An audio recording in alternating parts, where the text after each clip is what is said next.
During the campaign in the run up to the 2024 presidential election, Donald said repeatedly that we would get lower prices if he were elected.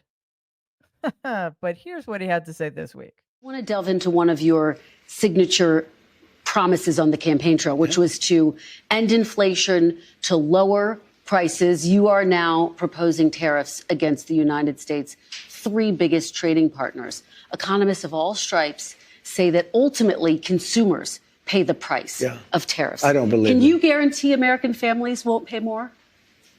I can't guarantee anything. I can't guarantee tomorrow. Wow. Okay. Well, that's comforting. But also, by the way, just because he doesn't believe in it, it's like saying, I don't believe in climate change. Who cares? It's a scientific fact, right? No guarantees, he's telling us now, after months and months and months of telling us on day one he was going to lower prices. Remember the kerfuffle about the price of eggs? By the way, high egg prices were caused by bird flu, and millions of egg-laying chickens had to be culled. That's why eggs were expensive. It had nothing to do with the Biden administration. So yes, Donald is already backpedaling. He's acknowledging it may be difficult to bring back down grocery prices, despite the fact that he made it a tenet of his presidential campaign. Here he was earlier this year at a press conference talking about this newfangled word, groceries, and inflation. Check it out. I haven't seen Cheerios in a long time. I'm going to take them back with me. Former President Donald Trump surrounded himself with groceries. Grocery prices have skyrocketed. How can a family afford that? So when I win, I will immediately bring prices down. Yesterday, the Labor Department announced that year-over-year inflation reached its lowest level in more than 3 years last month. Yeah, he hasn't seen Cheerios in a while. He definitely seems more like a, Egg McMuffin guy. But anyway, groceries was a word that Donald has rarely encountered before. So you should check out this clip of his explaining to Kristen Welker that the word groceries is why he won the election. And I went on groceries. It's a very simple word, groceries. Like almost, who uses the word? I started using the word, the groceries. When you buy apples, when you buy bacon, when you buy eggs, they would double and triple the price over a short period of time. And I won an election based on that. 4 more years. 4 more years. I can't take it. Anyway, you may be asking this question. How could it possibly get any worse? Look, that's a rhetorical question that we should have stopped asking 10 years ago. It can always get worse if Donald Trump is part of the equation. But before I show you where we're heading, just take a second to like and share this video, and please subscribe to our channel. It is free. Okay, so Time Magazine, in its infinite wisdom, has named Donald Person of the Year. But, before we get too crazy about this, just remember Hitler was once Time Magazine's Man of the Year. They've made it very, very clear that it doesn't mean a good person. It just means a person who has had the most influence. And I have to be honest with you, I think that's a completely fair call. But take a look at this clip. President-elect Trump has been named Time's Person of the Year for the second time following his victory in the 2024 election. He'll be ringing the opening bell at the New York Stock Exchange.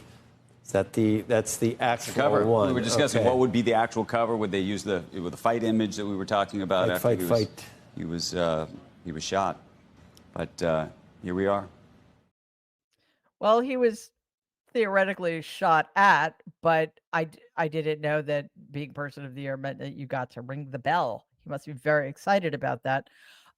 Also excited, my cousin Donnie, who posted this in the wake of Time Magazine's announcement.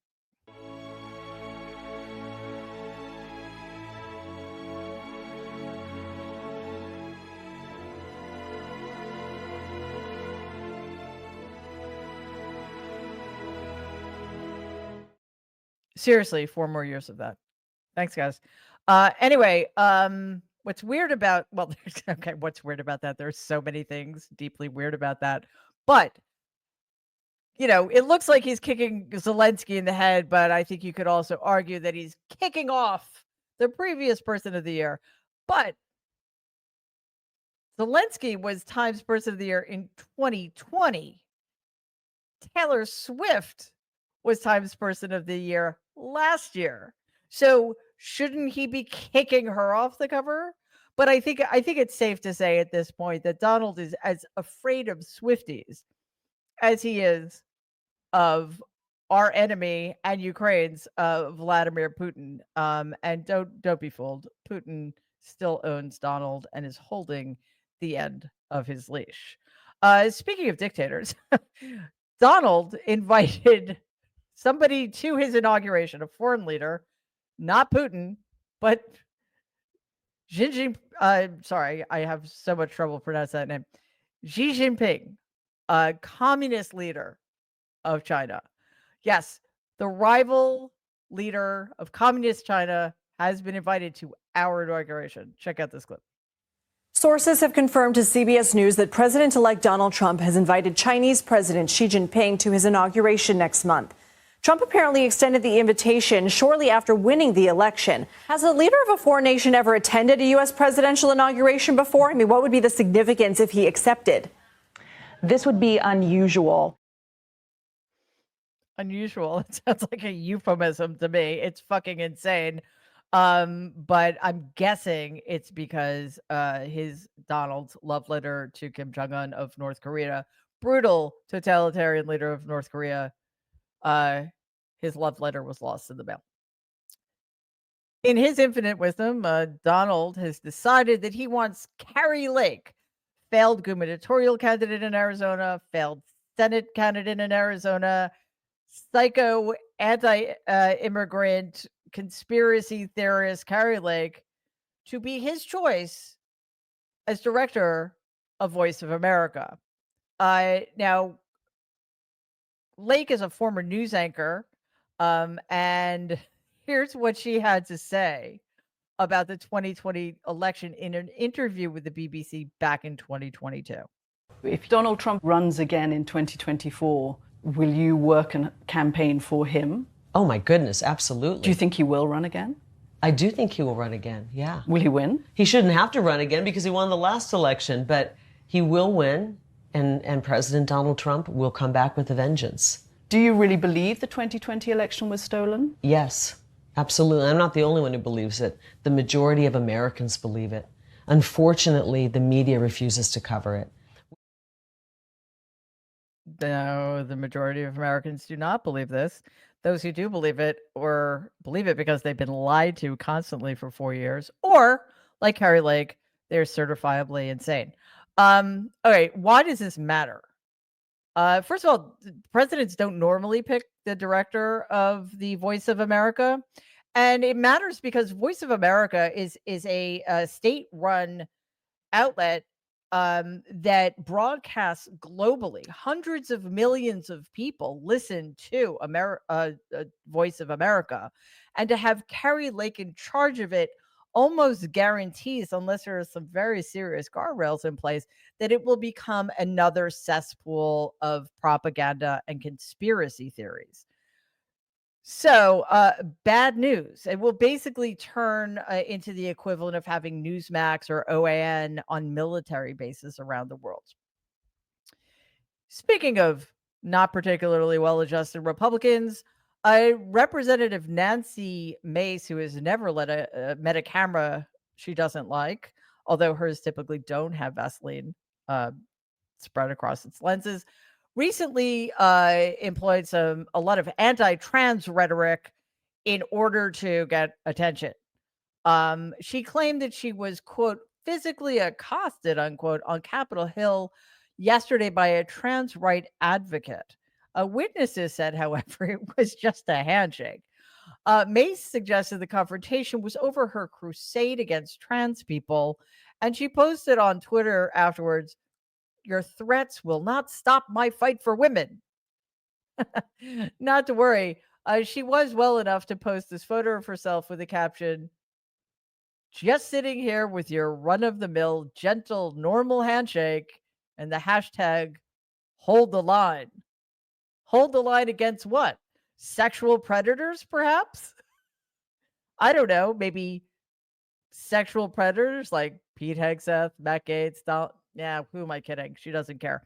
Finally, we have a Democrat, Senator John Fetterman, towing the line for the incoming authoritarian regime because I guess he's going to miss Kirsten Sinema so much he feels the need to fill the void that she's going to leave behind. By the way, she wouldn't be leaving a void. Nobody cares. We want her to go. So, John, maybe you should spend your time in better pursuits than endorsing the absolutely apocalyptically bad Representative Elise Stefanik of New York, whom Donald has chosen to be ambassador to the United Nations. He actually wrote this, I believe, on Twitter, quote, always was a hard yes for Elise Stefanik, but it was a pleasure to have a conversation, unquote. He said that Wednesday after his meeting with the House GOP conference chair. Listen, guys, it's all hands on deck here. And when we have people like Fetterman abdicating their responsibilities, not just to their party, but to their country and to their democracy, it's time to reevaluate. See you back here tomorrow. Thanks. Hey, everybody. In case you weren't aware, I am spectacularly bad at self-promotion. So here it goes. Please subscribe to our channel and like and share our videos. Your support means so much to all of us. Thank you.